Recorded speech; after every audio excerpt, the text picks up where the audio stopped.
이 제목이 원래는 저희가 이번에 사용하는 책은 교재는 더 뉴 커버넌트 신학입니다. 뉴커신이라고 그러죠. 그죠? 뉴커신인데, 이 제목을 담임 목사님께서 게알더스 보스 신학 요약이라고 하셨어요. 근데 왜 저렇게 하셨을까 생각하면서 고민을 해봤는데, 제가 이 책을 준비하면서 보스 박사님의 책을 쭉 읽어봤거든요. 뭐 잘 아시다시피 뭐 바울의 종말론, 그리고 성경신학, 그리고 구약의 종말론, 그리고 하나님 나라 제대로 알고 누리는가 맞나요 제목이? 하여튼 그 책 내용을 쭉 보면서 봤더니 이 책의 이야기 다 요약되어 들어가 있는 거예요.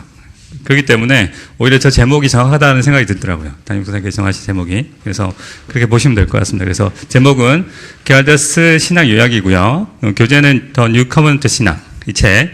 이건 이제 개정판 전이고요. 개정판이 따로 나와 있습니다. 초록색이었던 것 같은데요. 네. 이 책은 오타가 좀 많습니다. 그래서 담임 목사님 여기서 오타를 100 몇십 개인가요? 뭐 찾아냈다고 그러시더라고요. 그래서 개정판이 나왔습니다. 혹시 아마 우리 교회 분들은 거의 다 구입하셨을 것 같은데 담임 목사님 평으로는 구입하셔서 소장하고 있는데 충분한 가치가 있다 이렇게 말씀하셨기 때문에 혹시 구입 안 하신 분은 구입해서 갖고 계시는 게 좋을 것 같습니다. 자, 그리고 그 역자는 지은이는 송영재 박사님이시고요.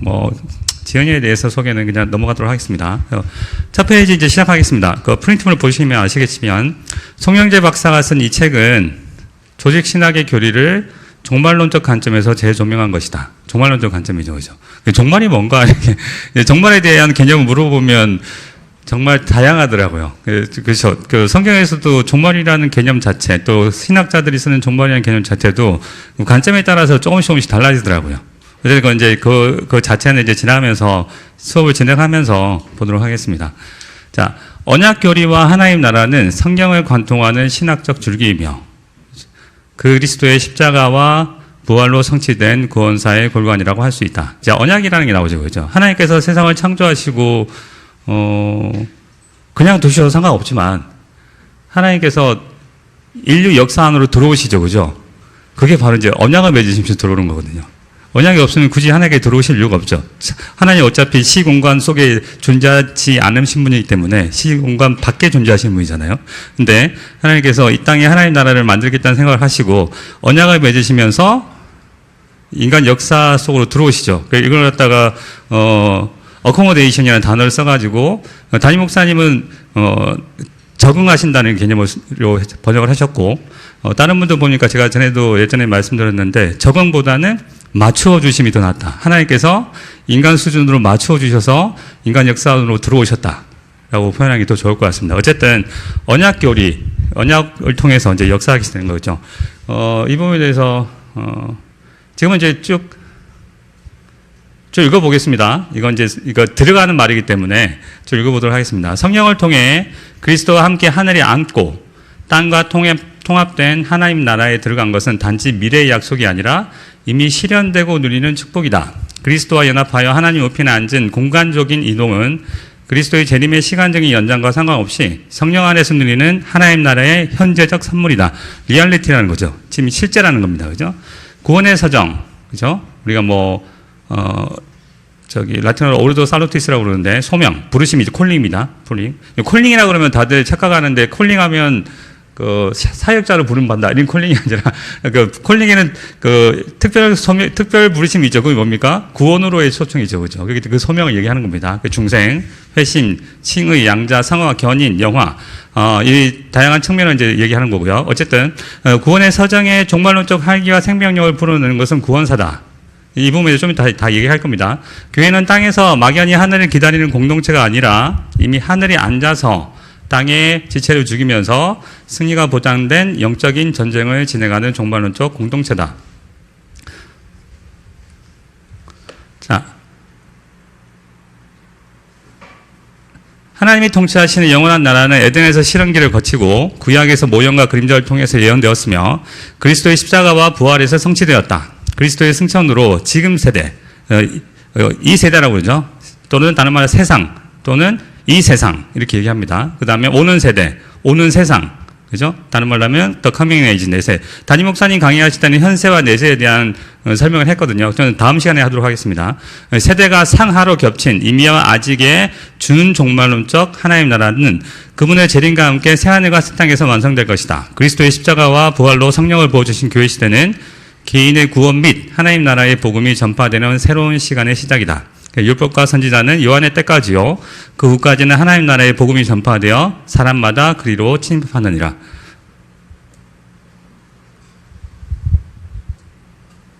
하나님 나라에 대한 현대의 일반적인 견해는 재림과 함께 시작되는 천년왕국이죠. 그죠? 그래서 미래의 지상에 세워질 천년왕국이 곧 하나님 나라인 것으로 이제 그렇게 오해를 하죠. 그죠? 하지만 이럴 경우 하나님 나라의 성격은 땅의 시간에 의해서 크게 좌우가 됩니다.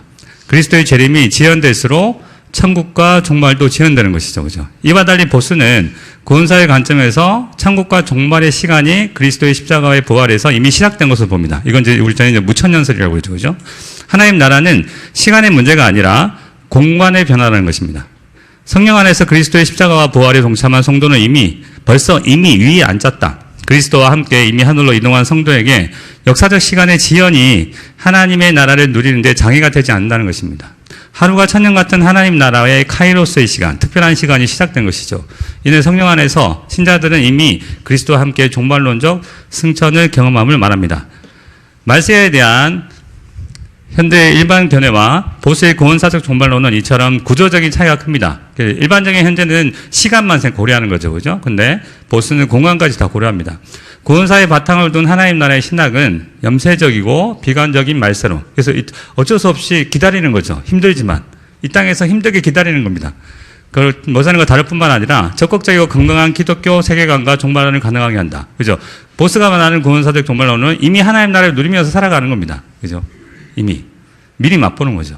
성취된 종말론이 교회에 주는 기쁨과 활력은 강력하다. 신약 성경은 아직이라는 그리스도의 재림의 시간적 지연과 이미라는 공간적인 승천을 본질상 그리스도 안에서 통합된 것으로 여깁니다. 그리스도의 십자가와 부활 안에서 하늘과 땅을 통합된 하나의 실체로 여기는 것입니다.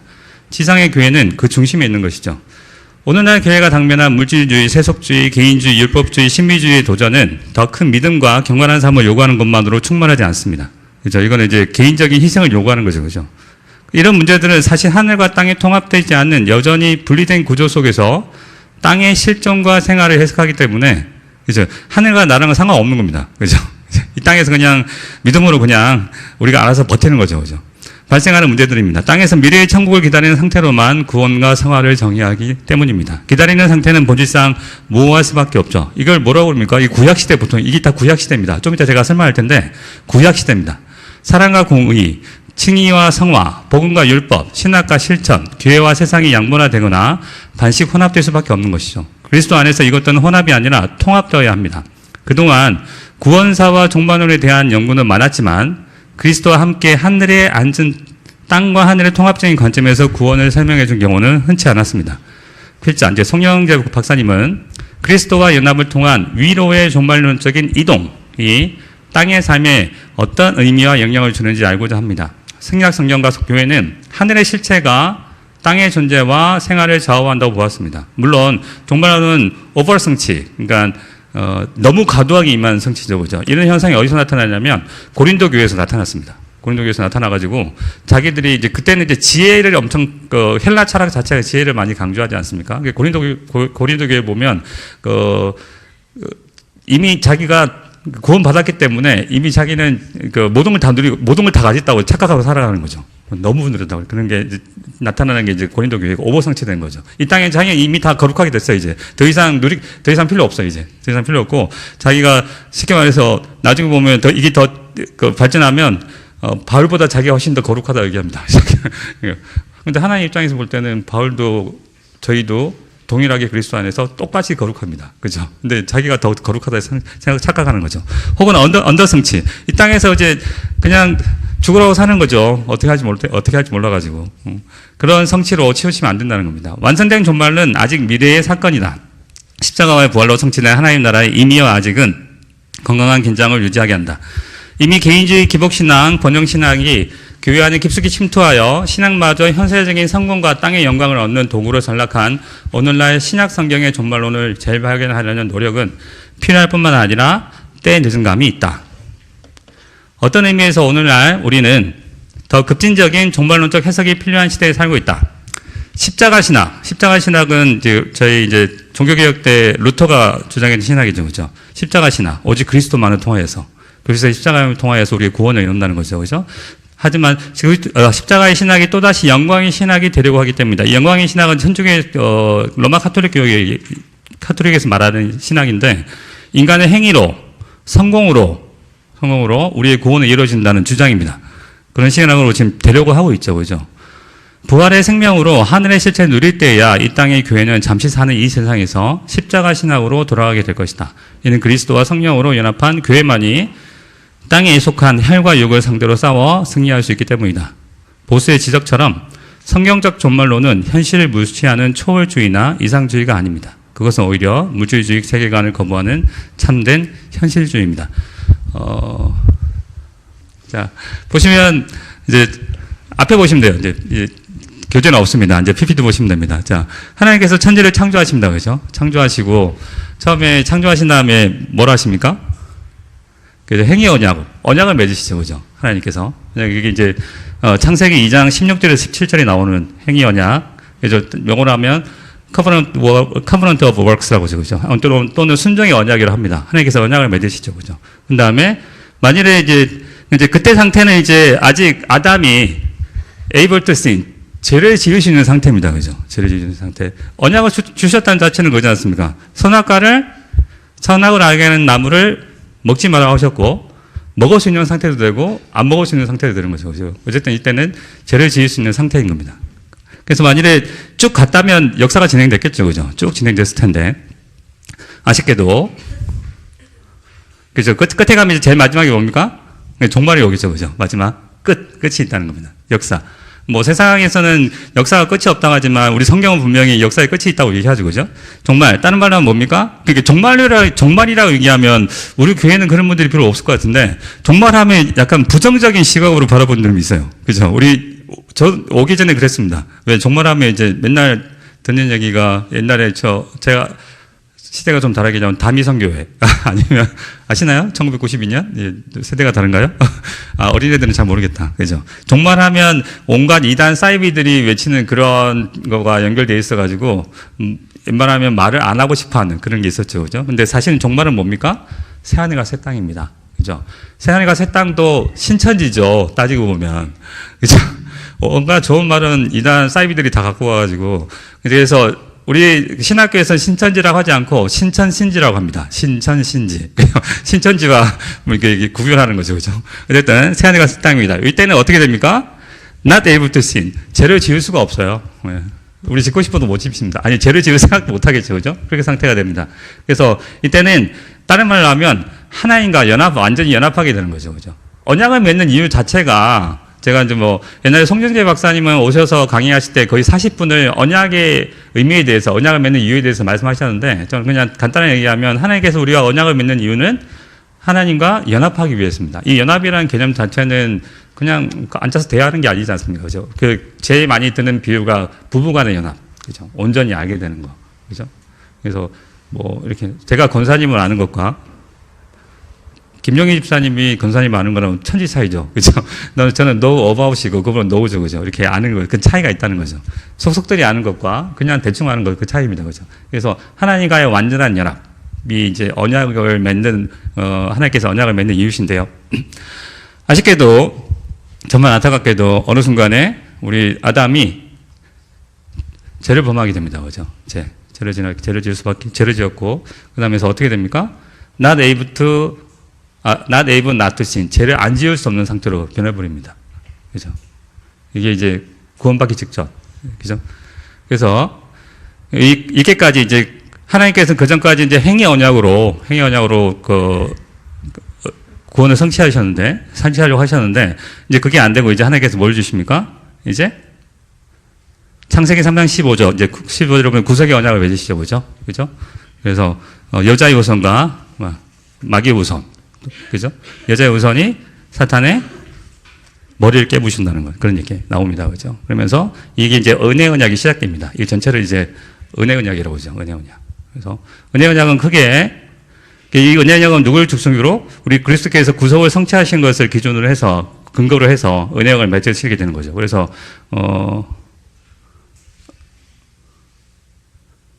이게 지금 예, 은혜 언약입니다. 그죠? 근데 잘 아시겠지만, 우리가 알고 있는 성경에 나오는 언약은, 행위 언약과 은혜 언약이 크게 두 가지가 있는데, 성경을 보면 하나 더 언약이 더 있습니다. 창세전에 하나님께서, 맺으신 언약이 있죠. 행위 언약과 은혜 언약 같은 경우에는 하나님과 하나님 백성이 맺는, 그죠? 언약입니다. 언약인데, 하지만 그 전에 보면 하나님께서, 성부와 성자 간에 맺는 언약이 나와요. 스가랴서 6장 13절이라든지 아니면 요한복음 17장 4절에서 6절을 보면 하나님께서 제가 한번 읽어보겠습니다. 뭐 다 아시는 내용이긴 하지만 6장 13절 보면 그가 여호와의 전을 건축하고 영광도 얻고 그가 그리스도께죠. 성자겠습니다. 그가 그리스도 여호와의 전을 건축하고 영광도 얻고 그 자리에 앉아서 다스릴 것이요. 또 제사장이 자리에 앉으리니 아닙니다. 이거 원어로 보면 그가 또 그 자리에서 제사장이 된다는 뜻입니다. 그죠? 제사장이 되시리니 일 두 사이에 평화의 의논이 있으리라 하셨느니라. 그래서 성부와 성자 사이에 두 의논이 있었다는 것을 지금 나오고 있습니다. 그리고 그게 이제 똑같이 그 신약으로 가면 요한복음 17장 4절에서 6절을 보면 한번 볼까요?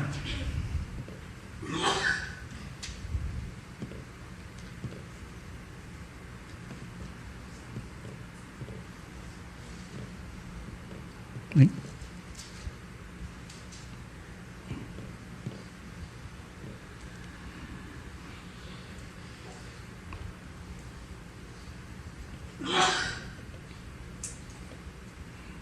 미안하네. 아버지께서 내게 하라고 주신 일을 내가 이루어 아버지를 이 세상에서 영화롭게 하였사오니 아버지께서 내게 주라고 하신 일은 뭡니까? 창세전에 맺으신 그 언약에 대해서 얘기하는 겁니다. 그렇지? 이미 받으셨다는 거죠.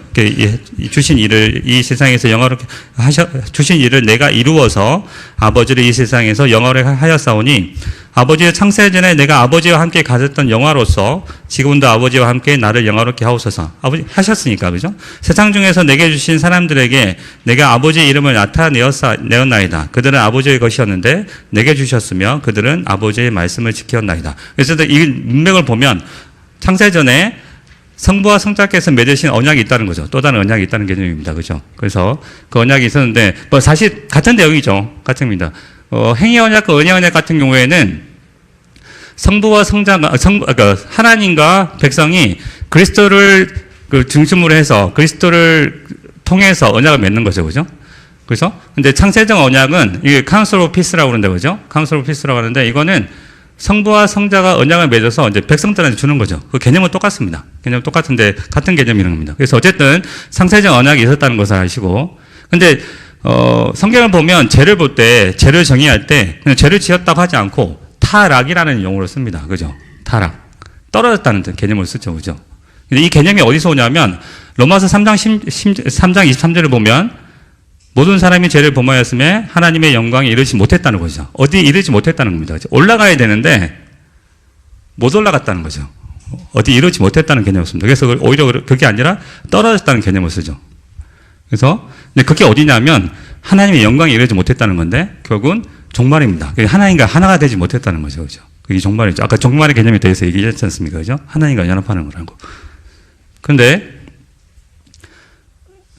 그래서 어쨌든 구속의 언약이 시작되면서 하나님께서 은혜의 언약을 주시고 그리스도가 오시기 전과 오시기 후, 오신 후로 해서 옛 언약과 새 언약을 줍니다. 그죠? 옛 언약. 옛 언약과 새 언약의 차이는, 옛 언약과 새 언약의 차이는 뭐냐면, 이제 첫 번째는 이제, 옛 언약은 율법 아래 살아가는 거고, 새 언약은 복음 아래 살아갑니다.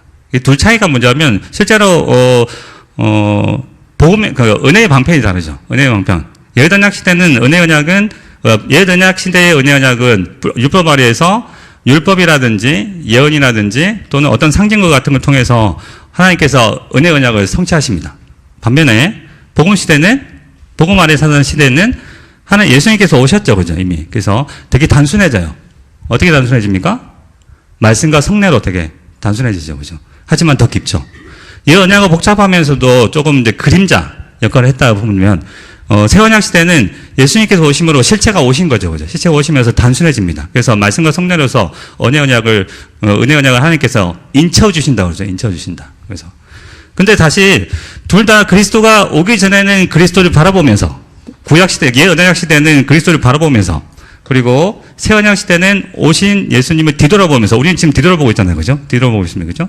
뒤돌아보면서 보는 건데, 그래서 시간상을 볼 때는 차이가 나죠, 그죠? 오신 그리스도를 바라보는 것과 오실 그리스도를 바라보는 것, 시간성이 차이 나는 거죠. 그런데 둘 다 이 차이가 도대체 뭐냐는 거죠. 뭘까? 근데 이게 구원받는 거 있지 않습니까?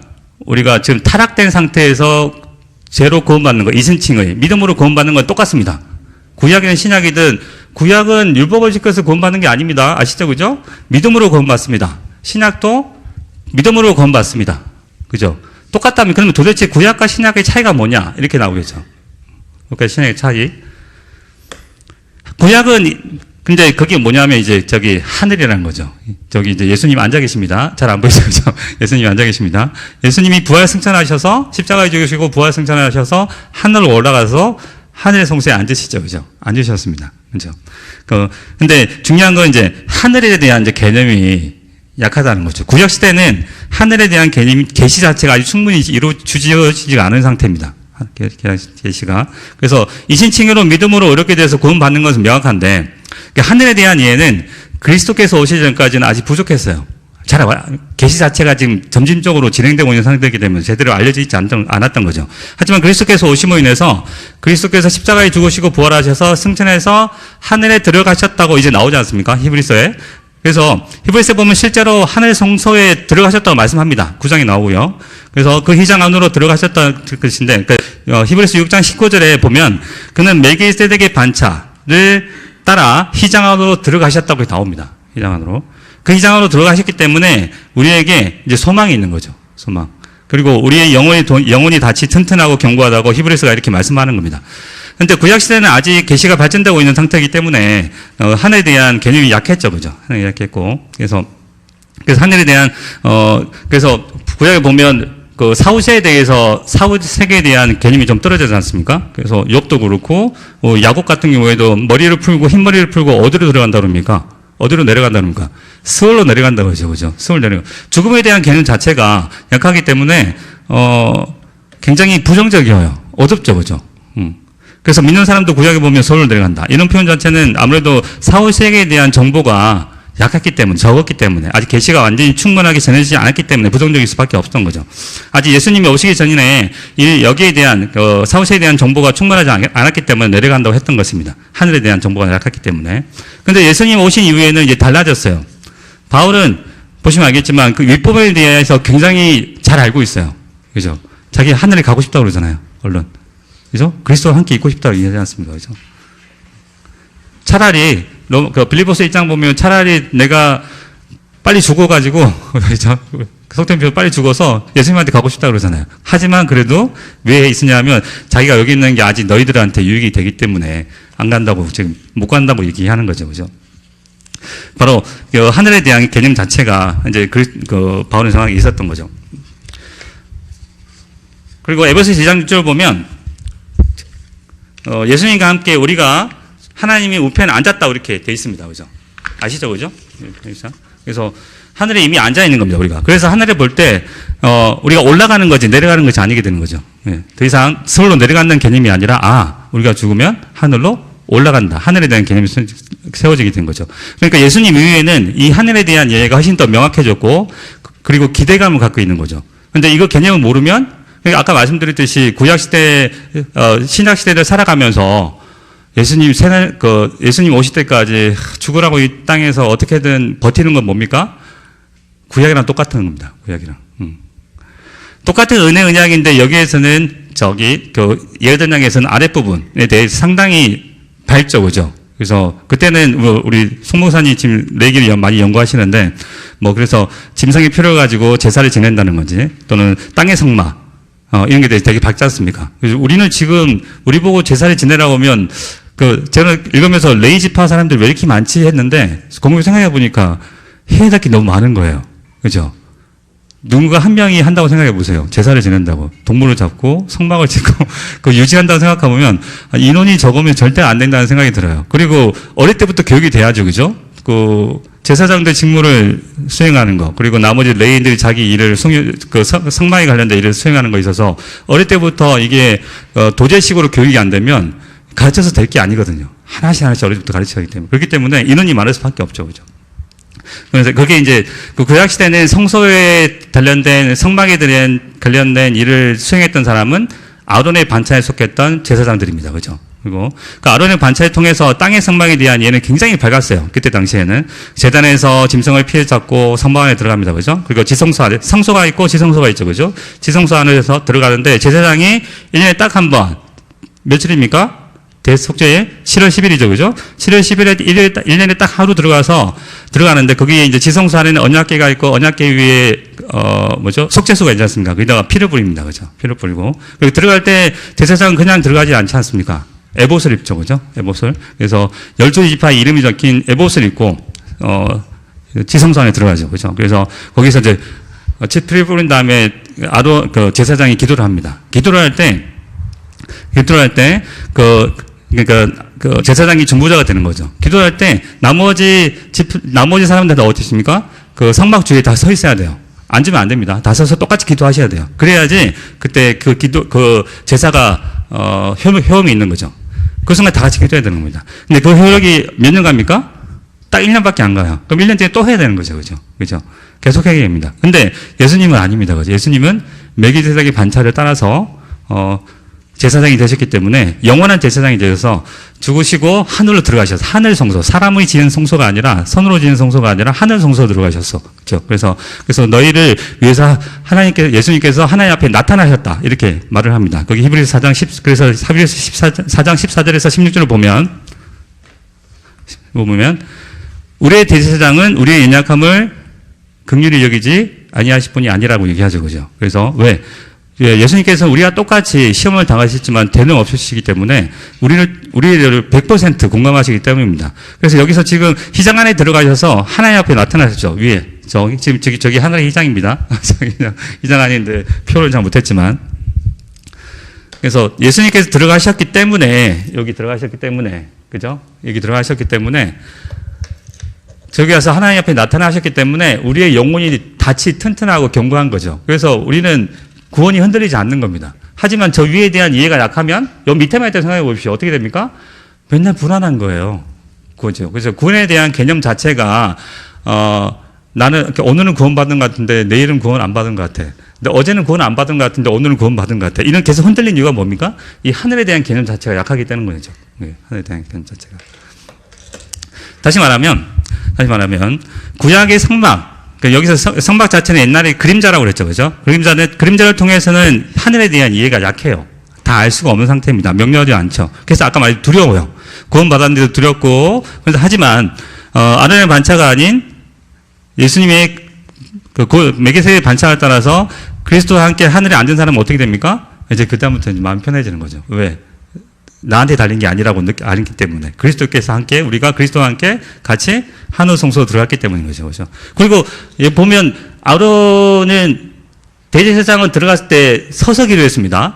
그죠? 우리 들어봤을 때 서서 기도했었어요. 근데 예수님 올라가서 어떻게 됐습니까? 앉으셨어요. 앉았다는 개념은 뭡니까? 완성됐다는 뜻입니다. 완성됐다는 개념. 이미 끝났다는 거죠. 그죠? 완성됐기 때문에. 그죠? 그래서 우리가 새언약에서는 우리가 예수님을 따라서 그 안에 들어갑니다. 에베소서 2장 6절 그리고 골로새서 3장에 나오죠. 그죠? 실제로 우리가 여기 지금 앉아 계시지만 어디 있습니까? 예수님과 함께 지금 하늘 성소에 앉아 있는 겁니다. 그죠? 그래서 우리가 언제든지 예전에는 1년에 딱 한 번 대제사장만 들어갈 수 있었던 그 지성소를 다른 사람들은 들어가면 큰일 나죠. 다 죽습니다. 그죠? 들어가게 되면 죽지만 우리는 때를 따라 돕는 은혜를 얻기 위하여 언제든지 그 보좌 앞으로 나아갈 수가 있게 되는 것이죠. 그죠? 그게 바로 히브리서 4장 16절입니다. 우리가 보좌 앞으로 때를 따라 돋는 은혜를 얻기 위해서 담대히 나가 그 안에 들어갈 수 있는 거죠. 그렇기 때문에 이 하늘에 대한 관심을 우리가 가져야 돼요. 하늘에 대한 관심. 아래만 보면, 자, 보십시오. 만약 이 아래만 보면, 지금 이게 유죄 상태죠. 그죠? 아래쪽은 유죄 상태입니다. 유죄 상태인데, 위로 올라가면 어떻게 됩니까? 이렇게 위로만 가면, 안 보이네, 잘. 배터리가 다르나? 그죠? 아래 상태에서 창조 그 라인 있지 않습니까? 라인까지만 올라가면 어떤 상태가 됩니까? 무죄 상태가 되는 거지 않습니까? 무죄. 그러면 누구랑 똑같습니까? 아담하고 똑같은 상태가 되죠. 그죠? 그러면 그 상태는 어떻게 됩니까? 또 그러니까 이론상으로는 또 죄를 지을 수 있는 상태가 되는 거죠. 우리 또 떨어질 수 있는 상태가 되는 겁니다. 그죠? 그렇죠?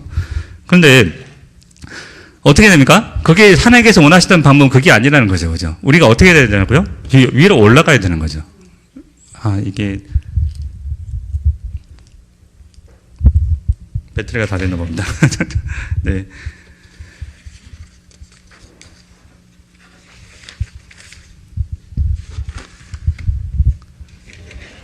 그 새 언약에 온 목적이 그거라는 겁니다. 우리가 땅에 있는 게 아니라, 저 봅시다.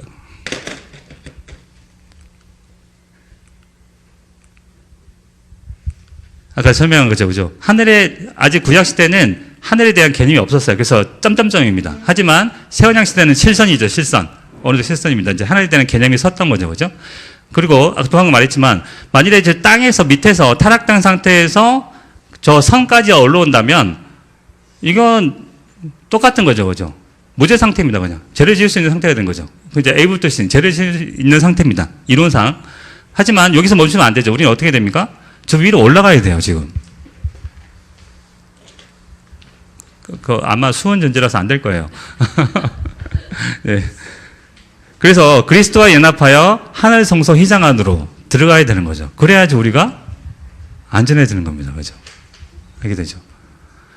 그래서 게알더스 보스라는 이제 신학자, 우리가 배우는 신학자가 예수님의 인성에 대해서, 용도에 대해서 두 가지를 얘기했는데요. 첫 번째가 뭐냐면, 인성의 첫 번째 용도가 땅에서의 용도라는 겁니다. 땅에서 용도는 뭐냐면, 우리를 대속하는 거죠. 그래서 죄로부터 구원해 주시는 거.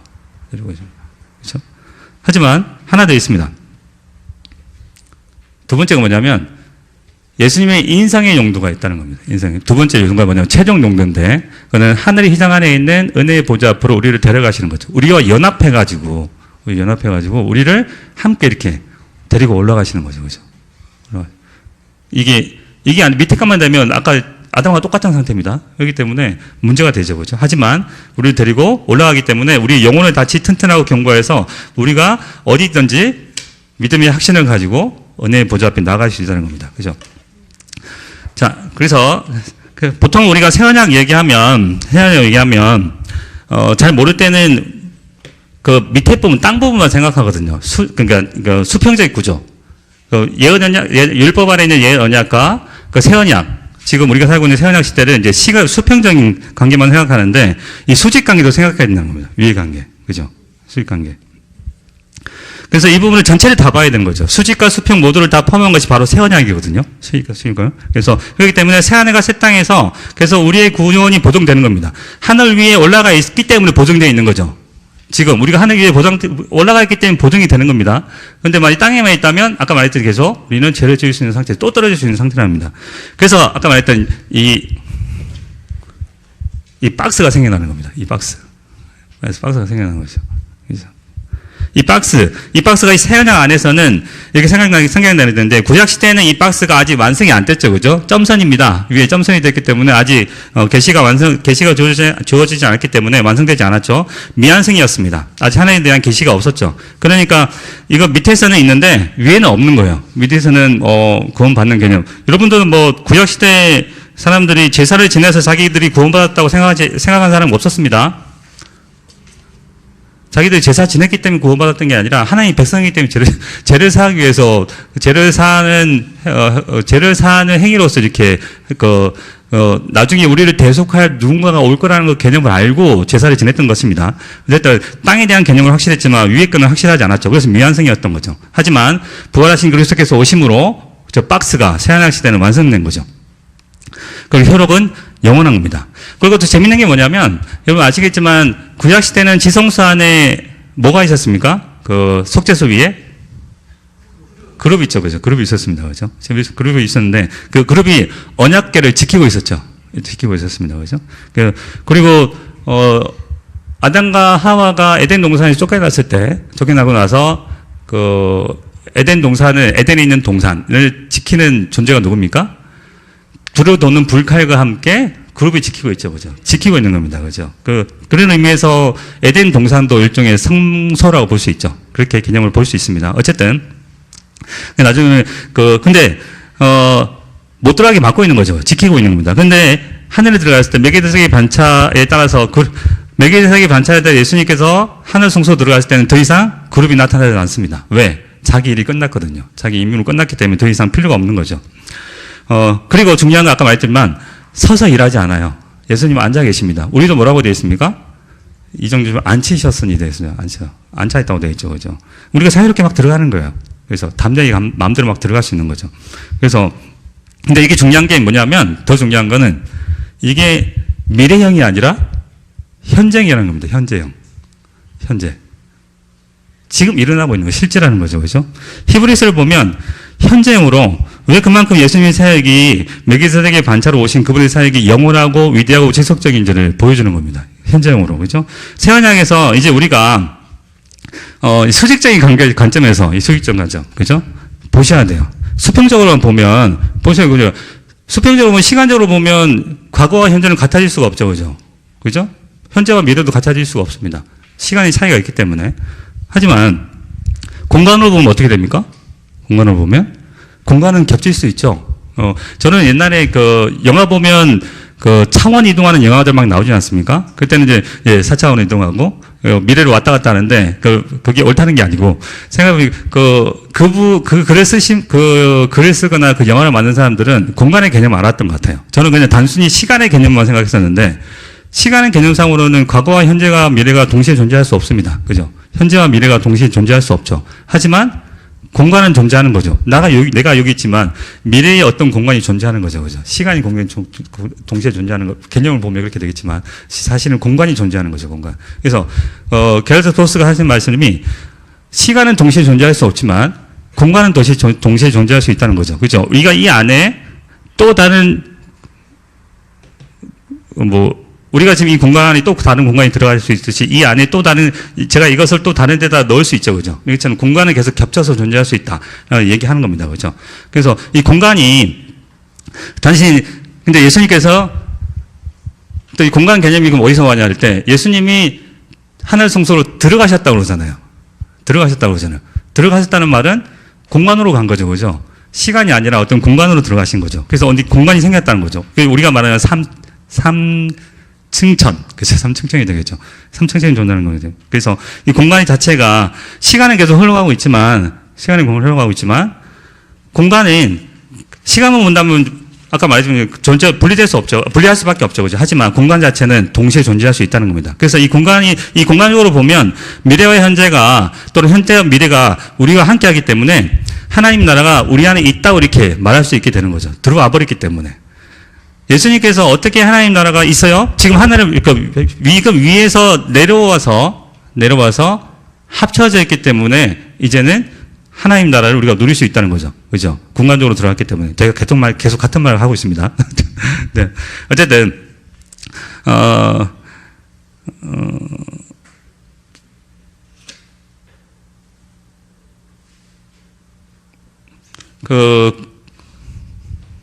바울 신학을 계속 보게 되면 그 얘기를 계속 게르트 토스가 이 얘기를 하게 됐던 이유는 바울 신학을 공부하다 보면 이 세상과 오는 세상이라는 단어 용어가 나옵니다. 이 세상과 오는 세상. 그리고 또는 다른 말로 하면 이 세대와 오는 세대라는 말이 나옵니다. 근데 이거는 세상과 세대라는 말은 시간만 나타내는 게 아니거든요. 시간만 나타내는 게 아니라 공간까지 포함되는 거죠. 그래서 우리가 성경을 읽을 때 되게 지엽적으로 읽기 때문에 내 중심적으로 읽기 때문에 개인에 집중돼서 읽게 되죠. 그죠? 그래서 읽다 보면 이 세상 하면 그냥 나 중심적으로 생각합니다. 내가 있는 이 시간에 대해 집중하지만 사실 바울은 성경을 쓸 때, 계시록을 성경 쓸 때 어떤 게 개념이냐면 이 세상과 오는 세상에 대해서 개념을 두고 했거든요. 근데 이 세상 안에 오는 세상이 같이 합쳐졌다는 겁니다. 예수님 때문에 합쳐졌다는 거죠.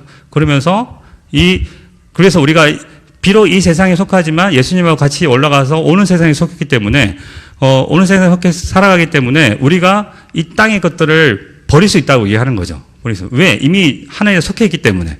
그죠? 하늘에 속해 있지 않은 상황에서 땅에 있는 상태에서 그 땅의 걸 버리러 가면 힘들죠. 어떻게 버릴까요? 그냥 버리는 척 할 수밖에 없겠죠. 버렸자면 다시 잡을 수밖에 없겠지만, 하늘에 속해 있기 때문에 이미 예수님과 같이 한 길에 속해 있기 때문에 땅의 걸 버릴 수 있는 겁니다. 그렇게 되는 거죠. 그 개념 자체가 서 있지 않으면, 우리가 믿음 생활을 할 때, 아까 말했듯이 계속해서 흔들릴 수밖에 없는 거죠. 그 개념에 대해서 이해하고 있는 겁니다. 어쨌든, 그래서, 지금 우리가 말할 때 우리가 이미와 아직의 시대를 살아간다고 하지 않습니까? 그죠?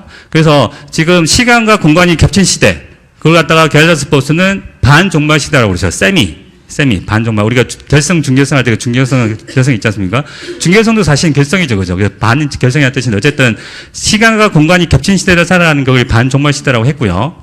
그래서 우리가 볼 때 얼레디란 말은 공간입니다. 시간이 아닙니다. 공간에 우리가 들어가 있다는 겁니다. 우리가 인식을 못할 뿐이지, 우리가 믿음으로 인식을 해야 되는데, 우리가 믿음으로 믿고, 그걸 갖다가 발휘하면, 우리 속에 역사하는 생명의 성령의 법을 통해서 우리가 그 공간을 누리지만, 우리가 왜 그렇게 밖에 없냐면, 그 생명의 성령의 법은 어떤 로우긴 하지만, 영어로 LAW 로우긴 하지만, 이거는 그 물리적인 법칙이 아니라 인격적인 법칙이기 때문에, 우리가 인격적으로 지정을 들여서 믿음으로 반응할 때는 100% 누리게 되지만, 그렇지 않을 경우에는 못 누리는 거죠. 그죠? 왜? 근데 공간에는 개념이 들어와 있지만, 시간의 개념 속에 또 살아가죠. 이 세상에 속해서 살아갑니다. 그죠? 그게 얼레디와 난 개념은 시간과 시간이 아니라 시간과 공간의 개념입니다. 공간의 개념. 그래서 이걸 어떻게 누리게 되느냐. 오순절 성령 강림으로 누리게 되었죠, 우리가. 그죠? 오순절 성령 강림으로, 물론 구약 시대도 누렸습니다. 우리가 알다시피 어떤 거? 비공식적으로 누렸지만, 성령께서 오순절 강림 사고로 오시면서 우리는 공식적으로 실제로 누릴 수 있게 된 거죠. 하지만 이걸 어떻게 누립니까, 우리가? 믿음으로 누립니다. 믿음을 발휘하셔야 돼요. 믿음을 발휘 못하면 아무 의미가 없는 겁니다. 그냥 와 있지만 못 누리는 거죠. 그죠? 우리 중에서 같이 우리 예배 드리지만, 똑같이 저랑 오늘 똑같은 강의를 들었지만, 어떤 분들은, 뭔지 모르겠네. 이럴 수도 있지만, 우리 그렇지 않습니까? 우리가 매주 목사님 설교도 듣지만, 설교를 듣고 반응하는 게 전부 다 다르지 않습니까? 왜 그렇습니까? 그건 믿음에 대한 반응입니다. 우리가 듣고 믿음으로 반응하느냐, 그렇지 않느냐에 따라서 우리가 누릴 수 있는 게 완전히 달라지는 거죠. 그래서, 이 도표를 만드느라고 고민을 좀 했지만 도움이 됐는지 모르겠습니다. 이 개념이 서 있으면 앞으로 이 강의 자체, 이 표라고 해야 될까요? 이 표 자체가 앞으로 이어질 모든 강의에 기초가 되는 겁니다. 다 이루면. 그래서 이걸 잘 이해하시면 좋을 것 같고, 나중에 어쩌면 또 한 번 더 설명할 수 있을 것 같습니다. 그래서, 이해가 되십니까? 좀? 제가 너무 중구난방하게 얘기를 한 것 같아가지고, 제가, 제 머릿속엔 다 있다고 생각했는데, 막상 설명을 시작하니까 막 겹치네요. 됐습니다. 오늘은 좀 빨리 끝내도록 하겠습니다. 여기까지 하고, 이거는 다음 시간에 이제 갖고 오시면 됩니다. 저 표를 원하시는 분은 가져가야 되지만 아마 보셔도 잘 모를 겁니다. 얼마나 드릴 수 있으니까. 12주 동안 강의를 제가 잠깐 설명하겠습니다. 그러니까 추석 잘 체크해 주시고요. 전체 추석 중에서 12번 중에 7번 이상 추석을 하시게 되면 패스가 됩니다. 그리고